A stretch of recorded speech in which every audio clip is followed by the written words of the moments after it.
4-5 ปีนี่ไอ้ดิกี้กินหอดน้ำน้องมีน้ำกินคือกัน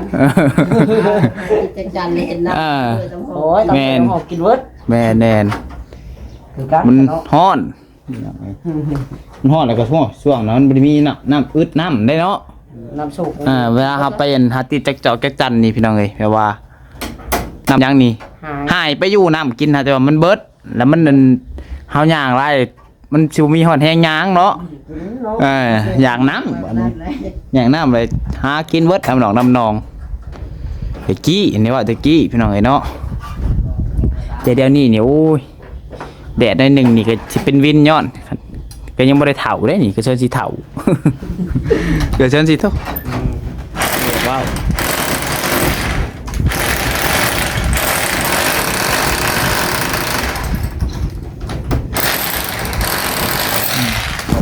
โอ้ลุลงเบิด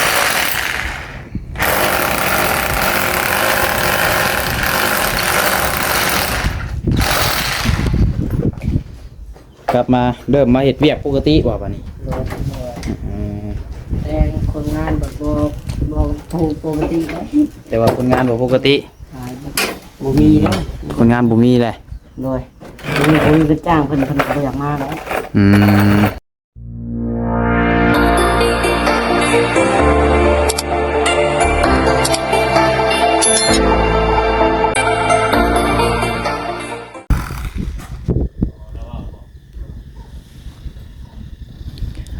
พี่น้องไอ้เนาะ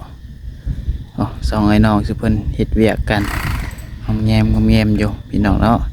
ทางเพื่อนของน้องถวยทองพี่น้องเนาะพี่น้องเสียงเลยคอยเข่าเลยกระดอกกระเดี่ยนะพี่น้องเนาะพี่น้องเอ้ยก่อนอื่นเบิดกราบทักทายสบายดีสวัสดีพ่อแม่พี่น้อง FCสุคนพี่น้องเนาะบัดสมองสุบอลวายซิวฝั่งลาวฝั่งไทยแล้วก็อยู่ทางต่างประเทศพี่น้องเนาะก็ยินดีต้อนรับเข้าสู่ช่อง YouTube น้องพัดไซชาแนลอีกแล้วพี่น้องเอ้ยมาพบมาพอกันบัดนี้กสิพาพี่น้องมาเบิ่งทางชมทางเรือนทางซานของน้องสวยทองน้องพี่น้องเนาะจะเป็นเห็ดฮอดไซแล้วพี่น้องจากจะหยุดไป2 มื้อพี่น้องเนาะเรียนใหม่น้องจ้อยแหละพี่น้องเอ้ยนี่เพิ่นก็สิมาลุยงานต่อพี่น้องเนาะแต่แกก็ยังประเทศแบบเต็มที่ดอกมาชมพี่น้องเอ้ยแล้วเนี่ยได้เดี๋ยวกันพี่น้องเนาะเพิ่นก็ทำวงกบพี่สังพี่น้องเนาะห่อนพี่น้องเอ้ยขันนั่นพี่น้องเป็นกำลังเริ่มตีแบบเทคานพี่น้องเนาะ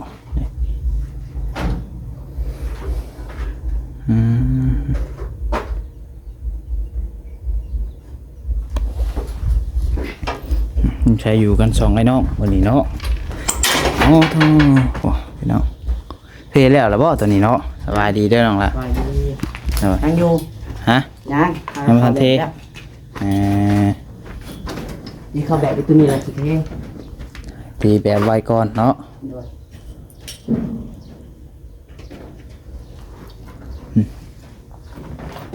สวยไงถึง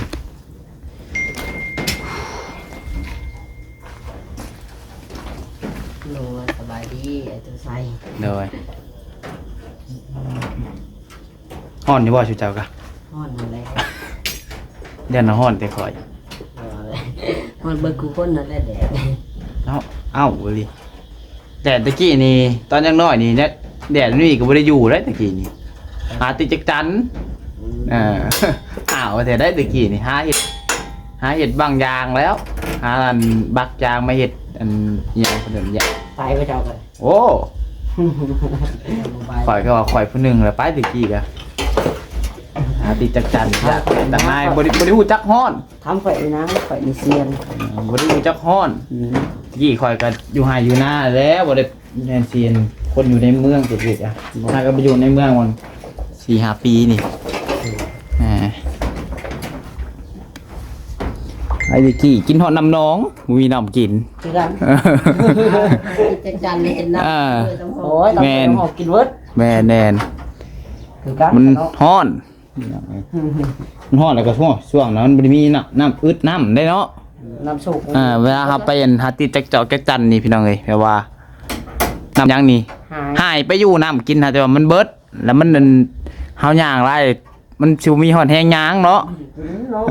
อย่างน้ำอย่างน้ำเลยหากินเบิดน้ำหนองตะกี้อันนี้ว่าตะกี้พี่น้องเอ้ยเนาะ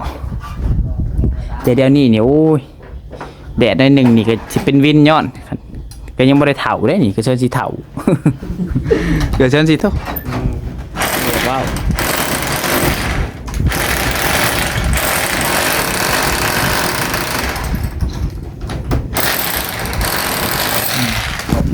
โอ้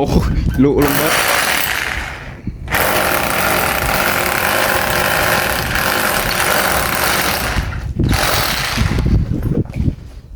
กลับมาเริ่มมาเฮ็ดเวียกปกติบ่บัดนี้แต่คนงานแบบบ่ถูกปกติแล้ว แต่ว่าคนงานบ่ปกติบ่มีเนาะ คนงานบ่มีเลยโดยมีคนก็จ้างเพิ่นก็บ่อยากมาแล้วมาซอยซื้อกันเนาะ ไผสิซอย หน่อยชุดได้พี่น้องสิมีคนซอยซื้อไผก็ว่าง่ายๆกับไผกับพอไปพอมันเนาะพอโตไปโตมันทุกมื้อนี้อยู่ได้ย้อนเงินพี่น้องเอ้ยอันบ่มีเงินนี่ก็ห่วยอยู่บ่ได้เด้จบแล้วเนาะแม่นในหนึ่งก็เงินหลายก็เงิน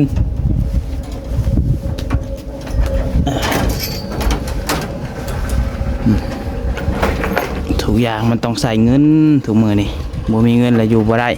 ไผน้องดาวบ่น่ะทรงผมคือซะดอกคนก็คือกันจังเด้อเฮ้ยคอยคือน้องดาว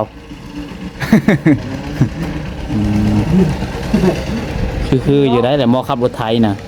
ประตู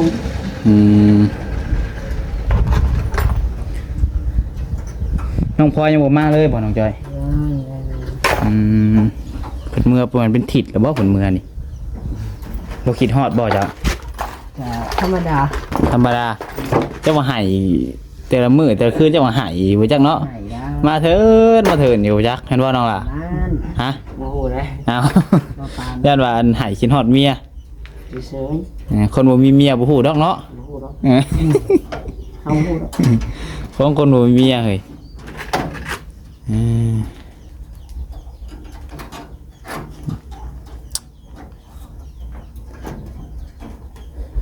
FC เพิ่นถามหาอยู่เมื่อวานนี่น้องพลอยคนสวยไปไหนวะไปเห็นขึ้นบ้านน้องจ้อยเลยเพิ่นค้าเวียกที่บ้านหัวเพิ่นเมื่อแต่เดินแล้วเพิ่นยังบ่ได้มาเลยเนาะบอกเพิ่นนี่ว่าจะมื้อขึ้นเดือนน้องจ้อยอ่ะบอกอยู่บ่ได้เมื่อแล้ว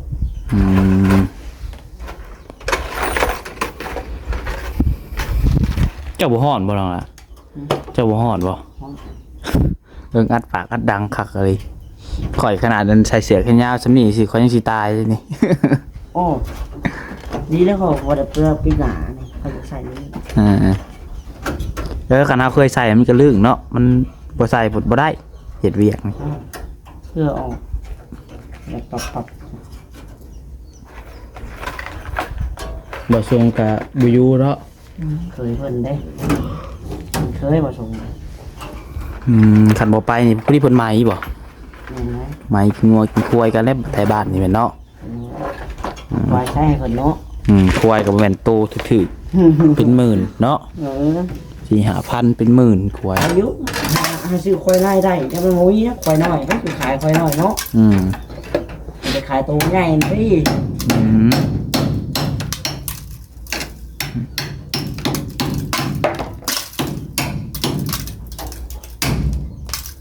บ่ถือโฮมเลย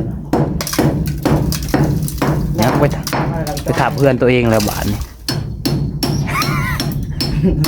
ไปถามเพื่อนตัวเองแล้วอ่ะดึงถ่วยบ่อันบ่คักบ่สิถูกเฮ็ดใหม่บ่คือบ่สิเอาจบดีมันลุลงเด้อชี้เบิ่งในดอกใหญ่ดอกใหญ่ชี้แล้วนะเอาชี้แตกกันเสียบมันไม่ได้ดอกใหญ่ สีรถ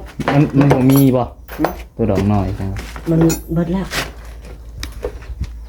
พ่อแม่หัวเชียวน้ำลาซื้อกันนะ ขอไปอยู่เงินกับบุมีไปซื้อเอาบุมีโหลดไปเอาไปเบิด ดอกใหญ่ผลแตกเบิดเนาะ ซีเสื่องงูไปเถอะ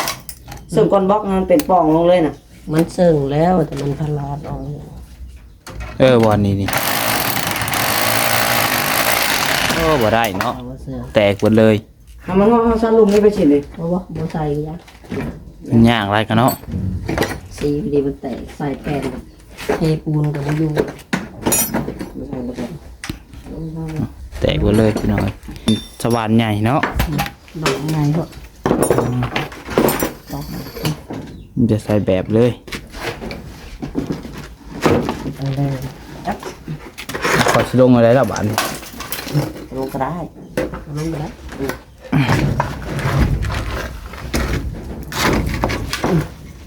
แสงมันจะท้อนพี่น้องเนาะกระสีมืดแน่พี่น้องเลยออกไปนอกคนมันแดดพี่น้องเนาะโทรศัพท์กระเพาะโทรศัพท์คนกระเพาะคนขันยามหอนนี่โทรศัพท์ก็ถ่ายลายคลิปก็ได้พี่น้องเนาะสูงสุดก็2 คลิป 3 คลิปนี่ตัวสุดแล้วพี่น้องเอ้ยเบิดมือนี่เล่นน้อยหนึ่งก็ถือว่าจากใหม่โลด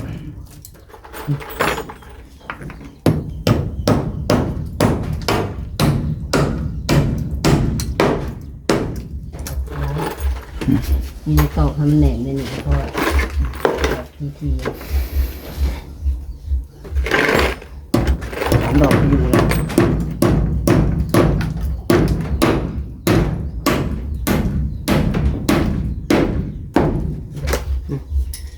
สมเขาขายลง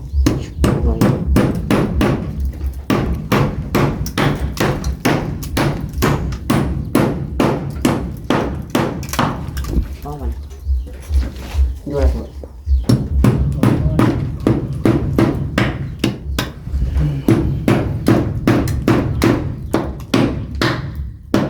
ให้มันเข่าปวดไปเถอะถังที่เข่า นะนี่นะ เดี๋ยวพอแล้ว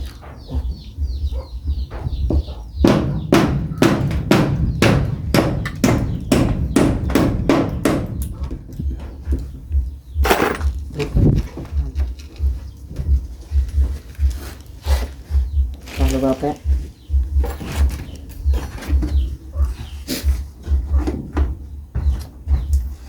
ดูเนาะ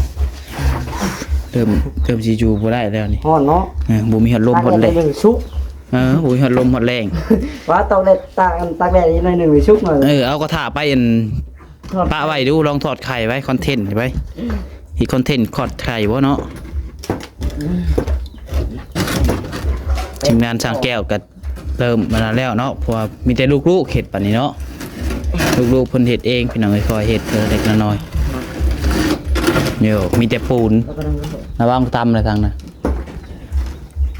แม่แผ่นกับต่อมันนักส่วนต่อนะ ทั้งนักชนต่อทั้งนักปูน นักตะปูแต่พวกกำลังล่ามอยู่เยอะแม่สามลังสี่ลังแม่งจะนี่เวิร์ดเดี๋ยวเขามุ้ยแป้นได้เก็บออกก่อน ชื่อเอากระแพงบ่แผ่นนี่ แค่ไหน แผ่นเท่าไหร่7-80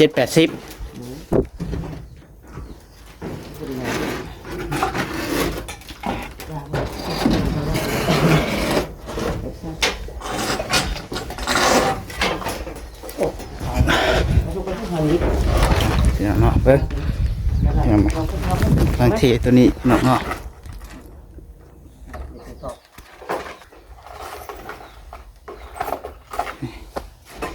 ทุกออกมาหน่อยหนึ่งก็สิเป็นสิตายพี่น้องเนาะเหือไหลออกไป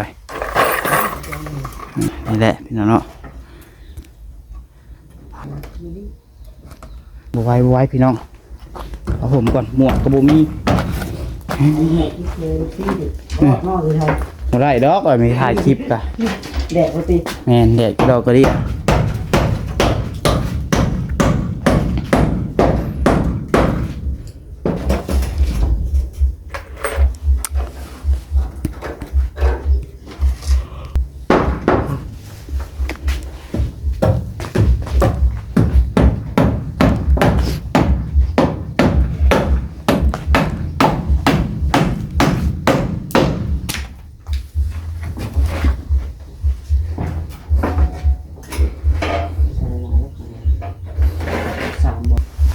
กำลังตีแบบพี่น้องตีแล้วตอนนั้นเพิ่นสิเบิ่งเหือพี่น้อง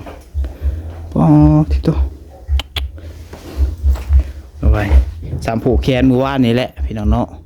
ไงทะสะพี่น้องเอ้ยเป็นกลางสิตั้งวงกบตัวนี้เนาะปานประตูวงยืดวงกบ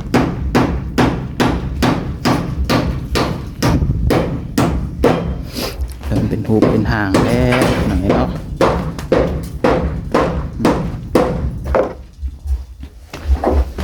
เพิ่นได้3อันเนี่ยได้แบบเพิ่นพี่น้องเนาะ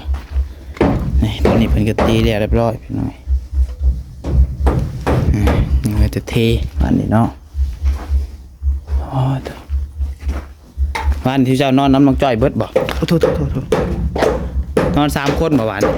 เนี่ย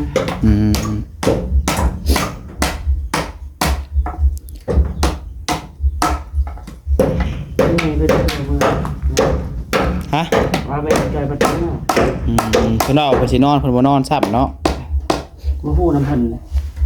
เพิ่นเอาในคลิปอยู่ผมได้เพิ่นสินอนบ่แม่น้องจ้อยคอยเบิ่งอยู่ในครับคลิปแล้วเพิ่นเมื่อจ้อยแล้วใจมันติงแล้วมันจ้อยก่อน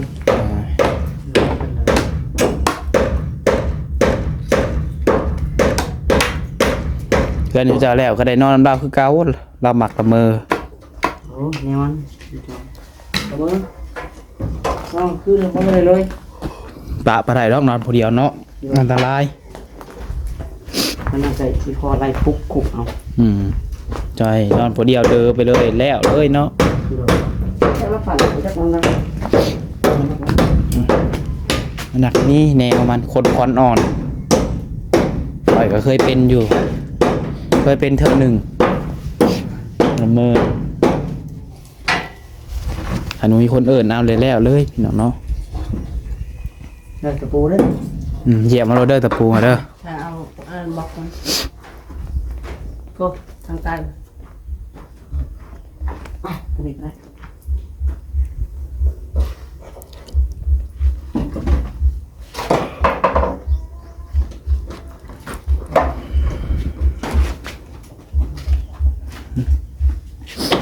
ปูนกับเพิ่นมาไว้พี่น้องเนาะไอ้กันน่ายังได้สะเพิ่นบ่ได้มาเฮ็ดทำเลยบ่ซะกันเอาเวียกเด้เป็นหลานชายโอ้กันกับเพิ่นก็ซอยเวียกอยู่พุ่น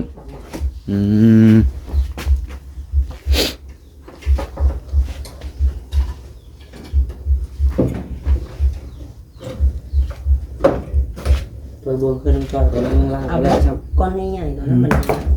แถวเลยที่เราล่างเมื่อไรน้องจ้อยเพิ่นล่างเลยโอ้ทางใต้เป็นวะก้อนครึ่งนะ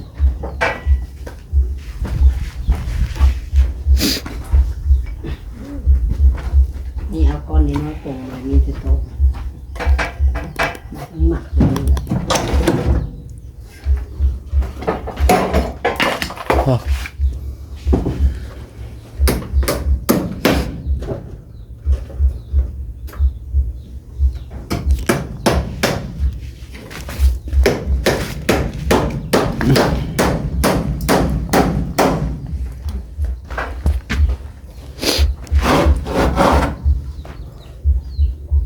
ส่วนนี้แหละตัวหุบมันหุบของเอง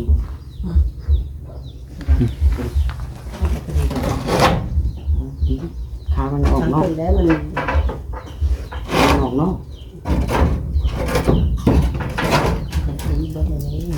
ขาอะไรเราคือว่าขังที่เราทำเด็กเอาพี่น้องเนาะคลิปนี้ก็ให้เพิ่นกำลังตีแบบที่อย่างเนาะเดี๋ยวคันว่าเพิ่นเทเอาไปเทมาถ่ายพี่น้องเบิ่งอีกทีนึงเนาะเอาโอเคพี่น้องเนาะคลิปนี้ก็ประมาณนี้แหละเด้อมันเลยเนาะผมใส่ก็จบไว้เพียงเท่านี้พี่น้องเนาะอัปเดตเทื่อน้องสายทองให้เบิ่งก่อนประมาณนี้พี่น้องเอ้ยเพิ่นก็เริ่มครับสู่โหมดเฮ็ดเวียกคือเก่าพี่น้องเนาะแต่ว่ายังบ่เต็มที่ว่าทางทีมงานแก้วเพิ่นก็ยังค้าเวียกค้างานอยู่เฮ็ดแต่น้องสลากับน้องสายทอง2คนพี่น้องเนาะคอยเฮ็ดไป2ไอ้น้องเพิ่นโอเคพี่น้องเนาะผิดพลาดประการใดก็ต้องขอโทษขออภัยหลายพี่น้องพบกันคลิปต่อไปสำหรับคลิปนี้ขอลาพี่น้องไปก่อนขอกล่าวคำว่าสบายดี